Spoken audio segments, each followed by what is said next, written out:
Habas কি offer পেল? তো এই মুহূর্তে ইস্টবেঙ্গল সমর্থকরা অনেকেই উৎকণ্ঠায় ভুগছেন যে হাবাস কোচ হলে কী হবে না হবে। তো হাবাস যদি কোচ হিসেবে ইস্টবেঙ্গল ঘোষণা করে হাবাসকে, তো সেইটা নিয়ে তখন একটু বিশদে আলোচনা করব। মানে প্রোজ অ্যান্ড কনস, ভালো দিক কী মন্দ দিক কী দুটোই আছে এই বিষয়টা। কিন্তু এখন এই মুহূর্তে মনে হয় না আলোচনা করে লাভ আছে, কারণ আমি একটু আগে এক্সট্রা টাইম শুনছিলাম। তো বুঝলাম যে হাবাসের ব্যাপারটা ঠিক কোথায় আছে, হাবাসকে অফার দেওয়া হয়েছে কি হয়নি। তো সেটা নিয়ে আলোচনা করব। তো তার পূর্বে আরও একটা বিষয় নিয়ে আমার মনে হয় ইস্টবেঙ্গল ফ্যানদের জানা উচিত একজন ফুটবল সমর্থক হিসেবে, কেননা কালকে ইরানের সাথে ইজিপ্টের মধ্যে যে বিশ্বকাপের ম্যাচটা হয়েছে, সেখানে ইরানের একটা গোল লাস্ট মোমেন্টে বাতিল হয়ে যায় অফসাইডের কারণে, এবং সেটা নিয়ে আমি সকাল থেকে দেখছি গোটা বিশ্বে একটা আলোড়ন হচ্ছে পক্ষে বিপক্ষে। তাই প্রথমে ব্যাপারটা ভালো করে দেখিনি, আমারও নজরে এড়িয়ে যেত। একটু আগে আমি ভালো করে পুরো ঘটনাটা দেখলাম, হাইলাইটসে দেখলাম। তারপর আমি একটু নিয়মকানুনটা আবার একটু দেখে নিলাম। আমি তো আর বিশদ এক্সপার্ট নই। যখন এরকম ঘটনা ঘটে আমি একটুখানি পড়াশোনাটা করিনি।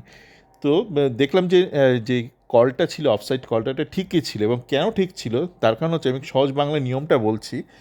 ধরুন ইরানের 4 নম্বর প্লেয়ার সে গোলটা করেছিল, এবং 4 নম্বর প্লেয়ারের পজিশনটা এই ক্ষেত্রে খুব ইম্পর্টেন্ট। যখন ইরানের আরেকজন অ্যাটাকার একটা শট মারল, যে শটটা রিবাউন্ড হয়ে তার কাছে এলো, সেই মুহূর্তে যে 4 নম্বর প্লেয়ার, তার আগে একজনই ছিল, মানে একজন ডিফেন্ডার ছিল, যাকে অনেকে বলছে এই যে দূর প্রান্তে একজন ডিফেন্ডার রয়েছে, তাহলে কী করে অফসাইড হলো। না, নিয়মটা হচ্ছে এরকম অবস্থায় অ্যাটাকারের সামনে দুজন ডিফেন্ডার থাকতে হবে।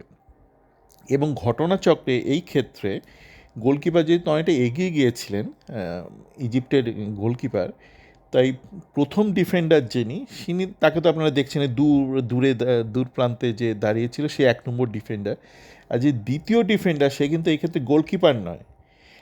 যে ছবিতে দেখুন, আমি আমার অডিওর মানে ব্যাকগ্রাউন্ডে যে ছবিটা দিয়েছি, আরেকজন ডিফেন্ডার, সে হচ্ছে ডিফেন্ডার নাম্বার 2। এখানে ডিফেন্ডার নাম্বার 3 হচ্ছে আপনার গোলকিপার এই ইকুয়েশনের বাইরে।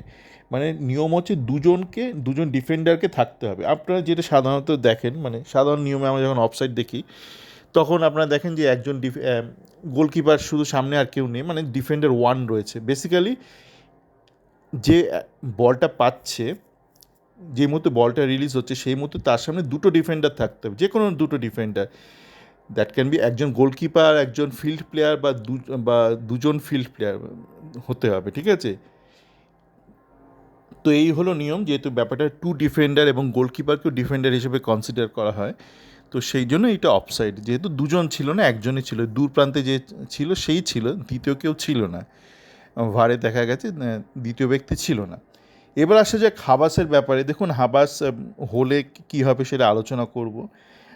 পৃথিবীও পড়ে যাবে না, কিছু ভালো জিনিস আছে কিন্তু মন্দ। কিন্তু মনে হয় না এই মুহূর্তে আলোচনাটা একটু বাড়াবাড়ি হয়ে যাবে। আগে তো দেখা যাক ফাইনালি কী হয়। কেননা এক্সট্রা টাইম শুনে যেটা বুঝলাম সেটা হচ্ছে, শুধু হাবাস নয়, বেশ কিছু কোচকে, একাধিক কোচকে, তার মধ্যে মানলও বোধহয় আছে, যেটা এক্সট্রা টাইম বললো, তাদেরকে একটা প্রস্তাব দিয়েছে ইস্টবেঙ্গল, লিখিত প্রস্তাব, কিন্তু সেটা অফার নয়।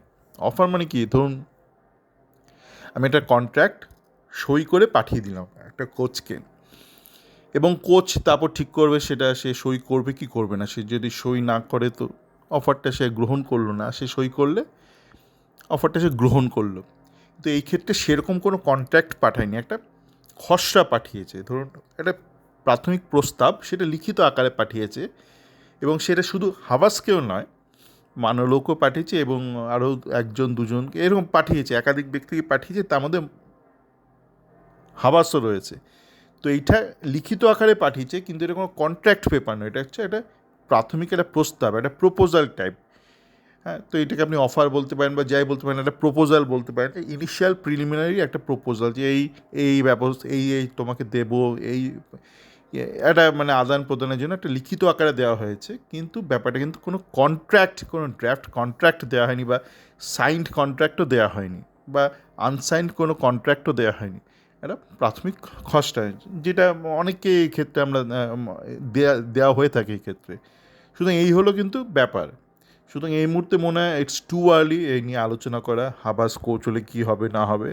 যদি হয়, যদি কোচ হয় তাহলে আমরা পুরো ব্যাপারটা বুঝবো, কী মানে হাবাসের কী তার ইনভলভমেন্ট থাকবে, কী স্ট্রাকচার হবে, তখন আলোচনা করবো। এত আগে মনে হয় না আলোচনা করার আদৌ কোনো প্রয়োজন আছে। সকলে ভালো থাকবেন।